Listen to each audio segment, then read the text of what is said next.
させてやる。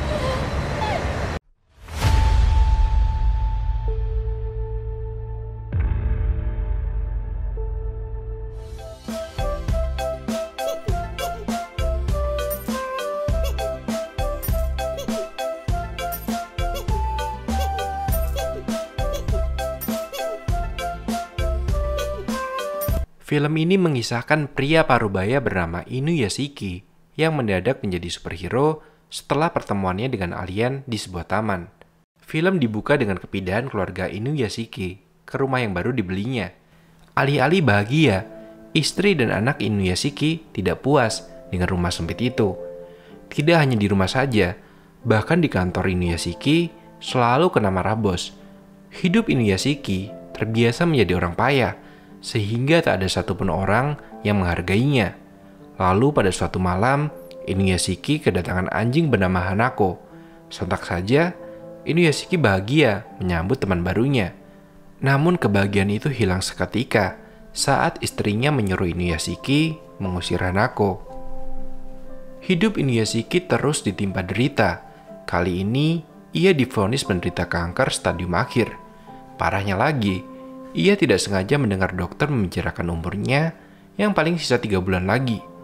Di tengah kesedihan ini, Inuyashiki mencoba menghubungi keluarganya. Tapi istri dan anak-anak Inuyashiki sibuk dengan kerjaan mereka. Panggilan telepon Inuyashiki berakhir sia-sia. Sesampainya di rumah, ia ingin memberitahu keadaan yang sebenarnya. Tapi lagi-lagi tidak ada yang peduli. Inuyashiki malah terkena marah anaknya yang bernama Mari. ちょっといいかな。お父さんは絶対来ないでよ。いや。Di saat Inuyashiki meratapi kesedihannya, Hanako kembali menghampiri Inuyashiki. Malam itu, Inuyashiki mencurahkan isi hatinya pada Hanako. Mungkinkah keluarganya akan bersedih saat ia meninggal nanti? Dan lebih sedih lagi, ia harus membuang Hanako sesuai perintah istrinya. Namun baru beberapa langkah, Hanako terus mengejar Inuyashiki, seolah-olah takut ditinggalkan.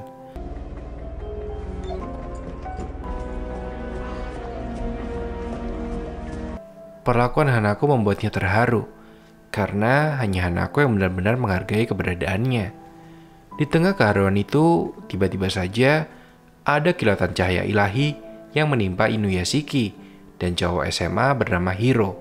Sesaat terpapar cahaya luar biasa menyilaukan itu, Inuyashiki terbangun di sebuah taman.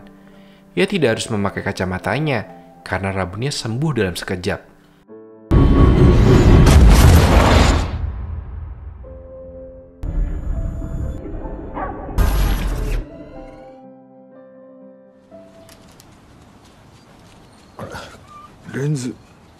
Namun, berbagai keanehan mulai dirasakan Inuyashiki.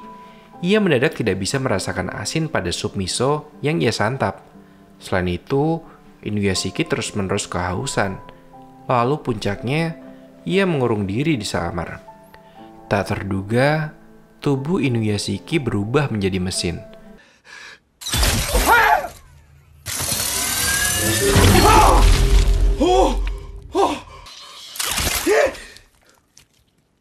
Keadaan ini membuat Inuyashiki mengira ia sedang halusinasi.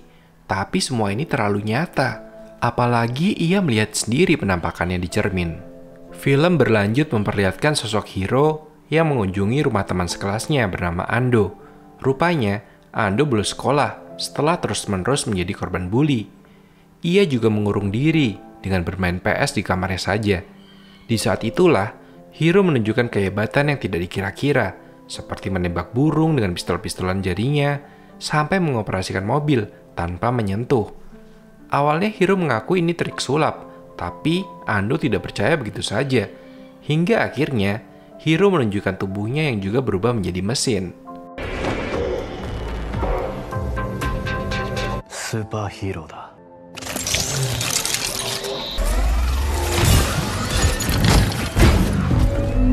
Kesialan tidak berhenti menimpa Inuyashiki. Ia dipecat dari pekerjaannya. Alhasil, Inuyashiki memohon pada bosnya, karena bagaimanapun, Inuyashiki seorang kepala keluarga yang harus menafkahi keluarga. Lalu pada hari yang buruk itu, Inuyashiki tidak sengaja melihat burung sekarat. Tak diduga, ia berhasil menyembuhkan burung itu hanya dengan menyentuhnya saja. Dan tak lama kemudian, Inuyashiki mendengar panggilan minta tolong dari ibu yang terancam kehilangan anaknya. Inuyashiki bergegas ke rumah sakit dengan mengikuti arah suara.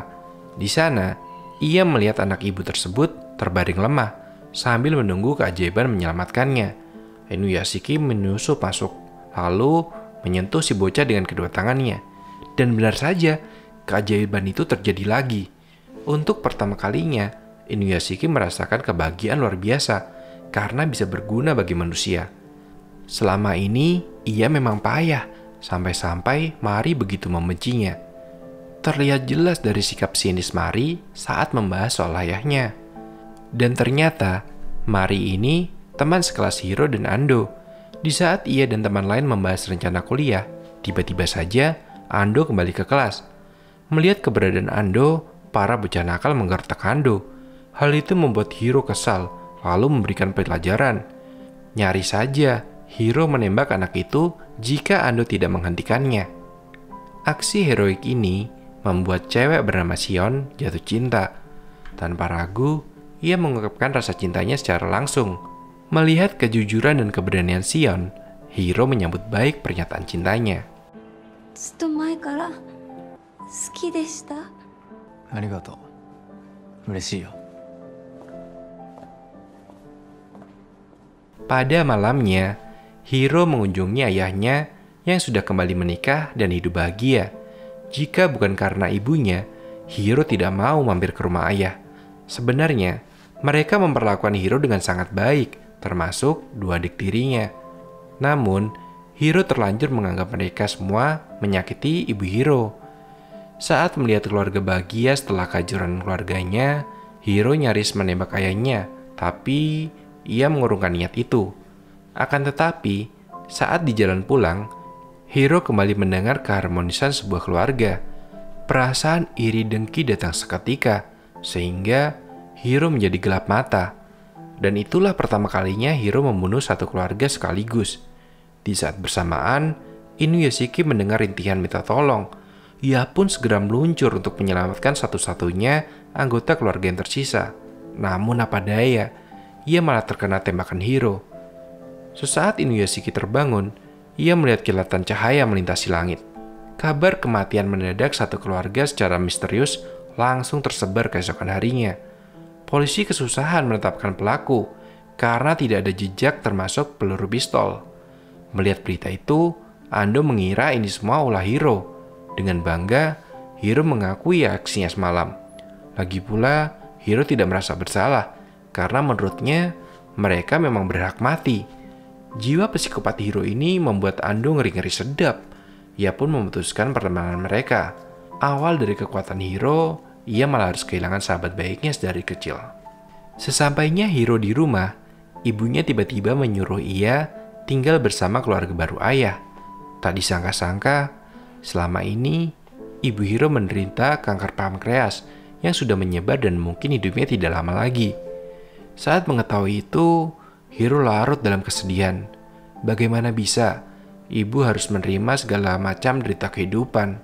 Ia pun berjanji akan membuat ibunya sembuh. Sementara itu, Inuyashiki mendapati keluarganya ribut-ribut soal uang yang dicuri anaknya, yang bernama Takeshi. Ketika mencoba bijak, Inuyashiki justru menemukan kenyataan pahit jika keluarganya sudah rusak dari lama. Mari suka membolos, Takeshi jadi korban bully, sedangkan istrinya terjerat investasi bodong.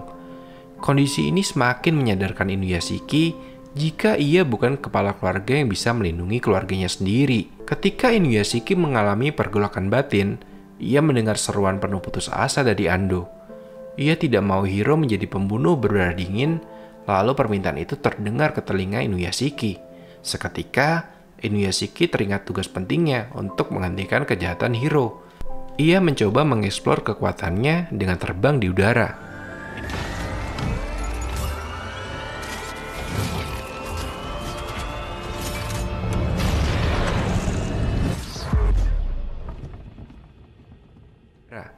Inuyashiki berhenti di sebuah taman tempat ia memperoleh kekuatannya. Di sana ada Ando yang kehilangan cara menghentikan Hiro. Pertemuan mereka menjadi sebuah kerjasama demi menciptakan perdamaian dunia. Keesokan harinya, Inuyashiki dan Ando mulai melatih kekuatan super Inuyashiki. Namun, ia terlalu lamban jika dibandingkan dengan Hiro yang tidak terkalahkan. Di sisi lain, Hiro mengantar ibunya ke rumah sakit. Ia dikejutkan sel kanker ibunya yang mendadak hilang, seperti keajaiban. Berita kesembuhan ini membuat Hiro ikutan bahagia, karena kebahagiaan ibu paling penting untuknya. Namun, saat Hiro berjanji akan membahagiakan ibu, ia malah disergap kawanan polisi yang menangkapnya atas tuduhan pembunuhan satu keluarga. Tanpa bab ibu, Hiro langsung beraksi dengan pistol gaibnya lalu melarikan diri. Dalam sekejap, Hiro menjadi pemberitaan panas. Ia juga ditetapkan sebagai buronan paling berbahaya. Di saat itulah, ia tidak bisa menemukan tempat sampai akhirnya bertemu Shion. Sementara itu, Hiro tinggal di rumah Shion bersama neneknya. Mereka tinggal berdua tanpa televisi, sehingga nenek tidak mengerti kasus Hiro. Sedangkan Shion tetap percaya Hiro bukan pelaku sebenarnya. Beranjak dari persembunyian Hiro, kini Inuyashiki berhasil mengeksplor kekuatannya meski belum sehebat Hiro. Selain itu, Ando mulai menemukan fakta baru. Saat Inuyashiki meminum air yang ada kandungan garamnya, mesinnya seperti rusak dan tidak berfungsi. Lama-lama, Inuyashiki dan Ando semakin kompak dalam misi menghentikan Hiro. Semakin hari, kasus Hiro bertambah ruwet karena Hiro belum ditemukan. Kini wartawan dan polisi mengincar ibu Hiro yang harus menanggung semua sendirian. Hiro menyaksikan ini tanpa bisa menahan tangisnya, dan lebih mengejutkan lagi, tak lama setelah itu, internet menyebarkan berita ibu Hiro bunuh diri sampai dinyatakan meninggal dunia. Hiro terus mengamati nama-nama akun yang terlibat, lalu tanpa basa-basi, ia menghubungi para pengguna. Awalnya, mereka menganggap remeh keberadaan Hiro di layar, tanpa tahu peluru gaib Hiro bisa menembus ruang. Seketika pembunuhan terjadi melalui sambungan internet, benar-benar canggih. Usai kejadian itu, Hiro semakin terbiasa membunuh. Ia pun mengaku ke Shion jika ia memang benar-benar pelakunya. Bahkan tanpa ragu, Hiro menunjukkan tubuhnya yang serupa mesin.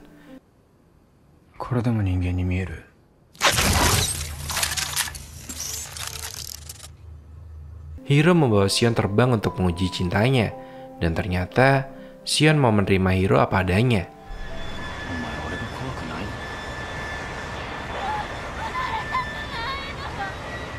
Pembunuhan para pengguna internet yang mencapai 26 orang langsung menjadi pemberitaan. Hal ini membuat Inuyashiki ketar-ketir karena Hiro semakin menjadi. Selain pemberitaan Hiro, ada juga berita keajaiban anak yang ditolong Inuyashiki sampai bisa lolos dari sekarat. Hari pun berganti. Saat Shion berada di dapur, tiba-tiba saja rumahnya sudah digerebek komplotan polisi. Ia pun menyuruh Hiro kabur, tapi peluru terlanjur menembakinya secara brutal. Dari kejadian itu, Hiro mendapati Shion dan neneknya terbunuh demi melindunginya. Kejadian ini justru menyiram dendam kebencian, sehingga ia akan melakukan pembunuhan massal dengan target utama polisi. Ketika kondisi semakin gawat darurat, Inuyashiki melarang keluarganya keluar rumah. Namun tidak ada yang mendengarkan omongan Inuyashiki, terutama Mari, yang hari itu ada karya wisata ke Shinjuku. Di tengah-tengah keramaian Shinjuku, tiba-tiba saja Hiro menyabotase Mediatron lalu tampil di depan publik. Ia memberikan peringatan sebelum aksi pembunuhan massal, tapi orang-orang tidak menganggapnya sebagai bahaya. Hingga akhirnya, Hiro menembakkan peluru yang menembus ruang dan menghabisi keramaian Shinjuku. Hiro juga menunjukkan kekejamannya dengan membunuh pembawa berita tepat saat tayangan sedang berlangsung. Tidak berhenti sampai di situ, Hiro menyerang teman-teman sekolahnya melalui jaringan internet. Di tengah kekacauan itu, Ando muncul dengan mesin Inuyashiki. Ia memberikan peringatan supaya semua orang tidak memakai HP dan masuk dalam sambungan internet. Tak kehabisan akal, Hiro mengeluarkan kekuatan super lainnya. Ia meluncurkan bom ke gedung-gedung pencakar langit. Keadaan semakin runyam saat Inuyashiki akhirnya menemukan keberadaan Hiro. Ketika Hiro teringat jika ia pernah menembak Inuyashiki. Ternyata ia orang yang selama ini dicari Hiro sebagai lawannya. Mereka pun terlibat aksi kejar-kejaran melintasi langit, terowongan, bahkan tidak berhenti meski menabrak helikopter. Pada akhirnya, mereka sama-sama kehausan dan perlu isi bahan bakar. Di atas rooftop, Hiro menanyakan alasan Inuyashiki tidak sepertinya, padahal manusia memang seringkali jahat dan pantas dimusnahkan. Meski mengalami perlakuan buruk manusia, tapi Inuyashiki tidak berpikiran sama dengan Hiro. Di saat Hiro lengah, Inuyashiki memberikan air mengandung garam yang sudah disamarkan. Usai tenaganya terisi, Hiro kembali menyerang Inuyashiki. Kali ini lebih intens lagi, sampai tidak tanggung-tanggung keluar bumi.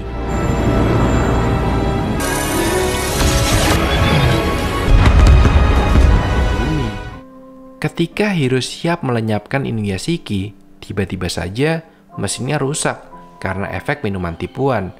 Mesin yang menyatu dengan tubuhnya meledak seketika.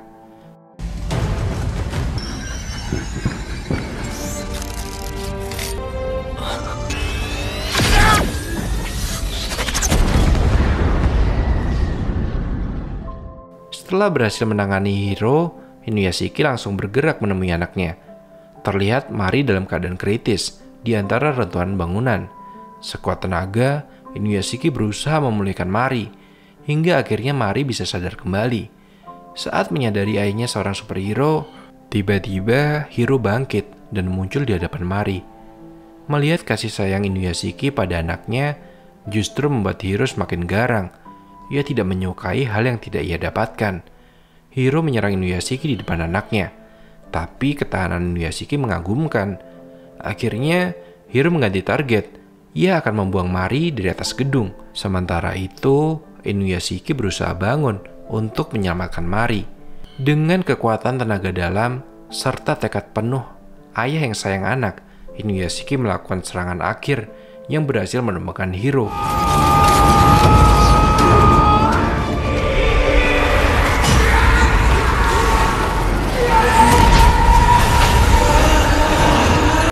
Tidak hanya mengalahkan Hiro saja, Inuyashiki sukses menyelamatkan Mari dan orang-orang lainnya.